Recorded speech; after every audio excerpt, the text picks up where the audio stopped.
Assalamualaikum warahmatullahi wabarakatuh. Alhamdulillah, assalatu wassalamu ala rasulillah wa ala alihi wa sahbihi wa mawala. Bapak-bapak, para anggota perwiritan yang dimuliakan oleh Allah Subhanahu wa taala, dalam Al-Qur'an Allah Subhanahu wa taala menjelaskan tentang sifat kita sebagai seorang manusia. Wa kanal insanu ajula. Kata Allah, wa kanal insanu ajula. Manusia itu adalah orang atau makhluk yang suka tergesa-gesa.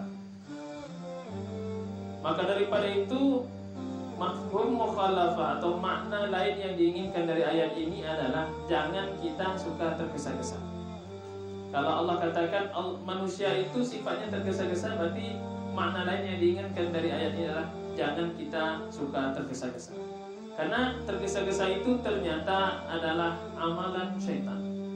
Kalau kita berbuat tapi tergesa-gesa, maka hasilnya pun tidak pernah sempurna, tidak baik.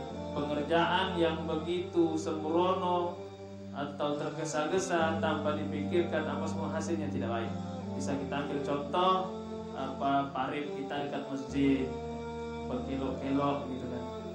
Itu kenapa? Karena pekerjaan yang kurang baik dan tergesa-gesa proyek. Apapun pekerjaan yang kita lakukan, kalau tergesa-gesa tanpa dipikirkan baik-baik mata-mata, maka hasil tidak baik. Namun ada beberapa hal dalam Islam, tergesa-gesa itu justru dianjurkan. 5 hal tersebut apa? Yang pertama, boleh kita melakukan tergesa-gesa. Ini Bang Ahmad, kalau makan tergesa-gesa kan kecekik ya. Minum tergesa-gesa juga tersedak. Tapi ada 5 hal kita boleh melakukan itu secara tergesa-gesa dalam tanda petik. Yang pertama adalah mengurus jenazah. Kalau ada orang yang meninggal di antara kita, keluarga kita atau siapapun itu, maka dalam tanda petik tergesa-gesa disegerakan. Jangan dilarut-larut. Kasus banyak di tempat kita hari ini adalah, mohon maaf, bukan maksud menyindir apa segala macam. Misal dia seorang pendatang, katakan dari Medan, atau katakan dia pendatang dari Sumatera Barat, meninggal di Kerinci, maka keluarganya bersibuk-sibuk untuk mengantarkan jenazah ke Medan, bersibuk-sibuk untuk mengantarkan jenazah ke Sumbar. Padahal kalau pepatah Melayu mengatakan di mana kita meninggal berarti di situ badan kita minta dikuburkan. Namun dalam tahap kewajaran, dalam artian menunggu itu jangan sampai berlarut-larut. Kalau misalnya meninggal jam 4 sore tidak memungkinkan untuk dikubur, maka boleh ditunggu sampai besok pagi. Tapi kalau meninggalnya jam 7, jam 8, jam 9 sampai jam 10, masih ada waktu untuk mengerjakan itu dan itu sempat. Maka dalam hal ini cepat dipersegerakan atau dalam tanda petik tergesa-gesa, maka ini boleh. Yang kedua, boleh kita lakukan secara tergesa-gesa dalam tanda petik adalah menjamu tamu. Jadi berdosa kita kalau tamu sudah duduk di rumah kita beberapa menit tapi tak tersuguhkan barang segelas air putih, maka berdosa kita.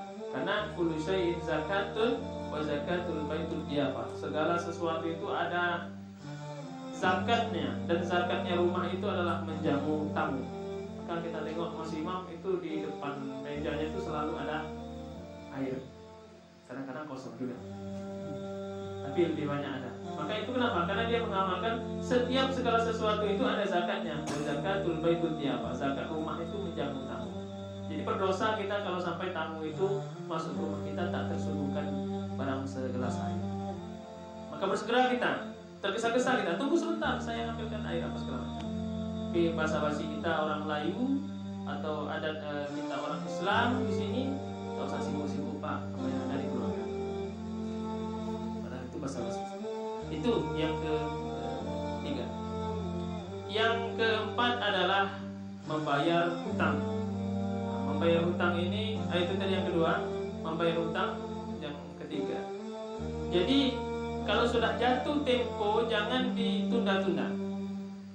kalau sudah sampai waktunya kita berjanji untuk melunasi hutang, maka bersegeralah. Dapat gaji langsung ingat bahwasanya kita punya hutang, kan bahaya. Maka bersegera untuk membayar hutang.